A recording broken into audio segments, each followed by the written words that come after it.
Today we're going to talk about value and learn some pen and ink techniques.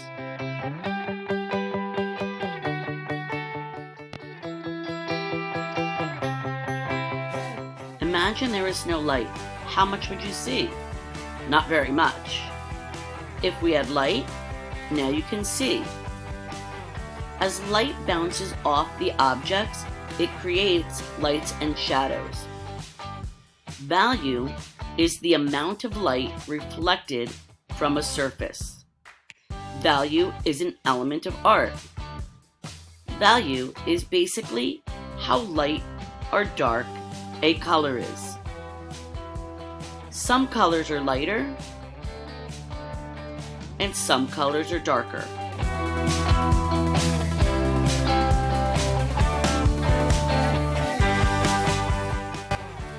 How do we measure value? The darkest value is black and the lightest value is white. The value scale shows the range of colors between white and black. It shows how colors can change between the darkest and the lightest colors. This is called a value scale. Tints and shades are also part of value. If you add white to a color, it gets lighter. That is called a tint. For example, if you add white to red, you get pink.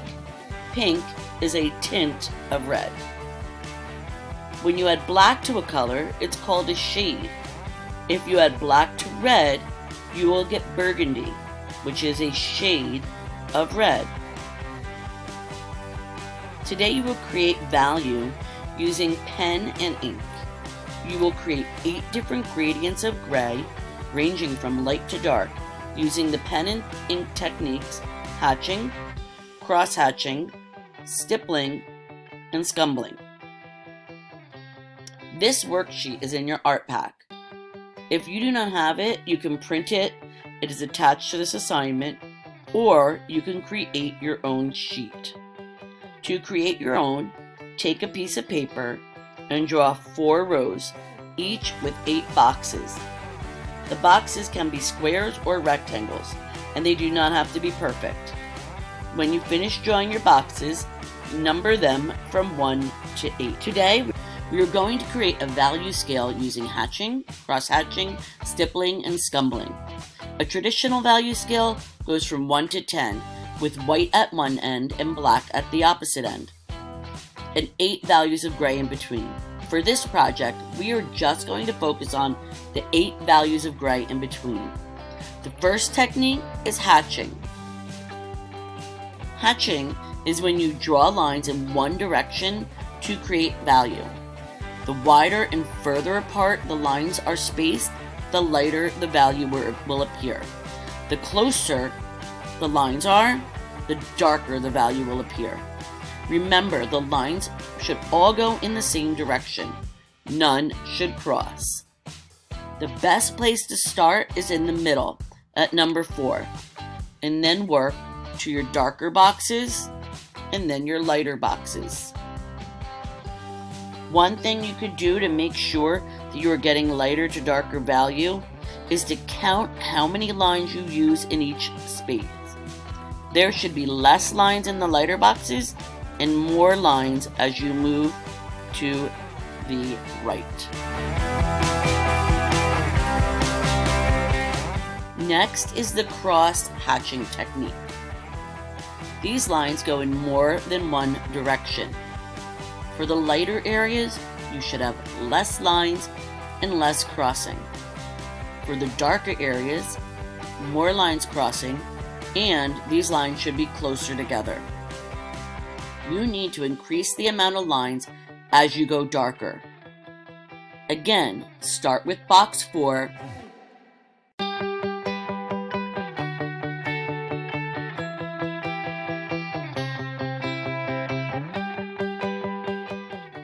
Notice how the lighter values have more white showing through and the darker values have less light showing through. The next technique is called stippling. This is where you can make dots to create value. The lighter areas should have less dots that are further apart from each other, and the darker areas should have more dots that are placed closer together. Again, start with box 4. One important thing you want to remember is you do not want to hammer on your paper when you're stippling, or you will destroy your pen or marker quite quickly. You actually barely need to touch the paper. If you want, you could also make tiny little dashes instead of dots.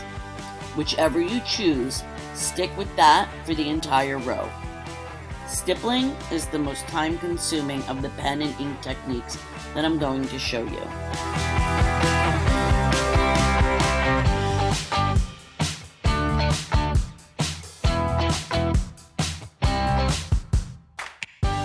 The last technique I'm going to show you is scumbling.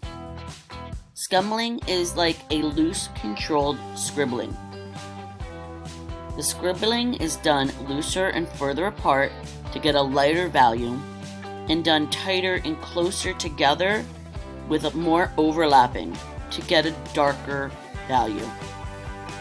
Again, I am going to start in the middle with number 4.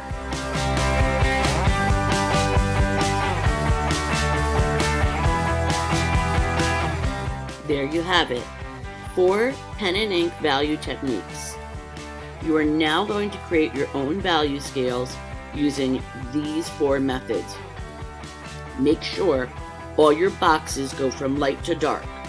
Box 1 should be the lightest, box 8 should be the darkest. If you squint your eyes a little bit, you can see your value shades a little better. Go back and fix any areas that need more ink. When you are finished, your project should look something like this. Don't forget to take a picture of your work and submit through Google Classroom when you're done.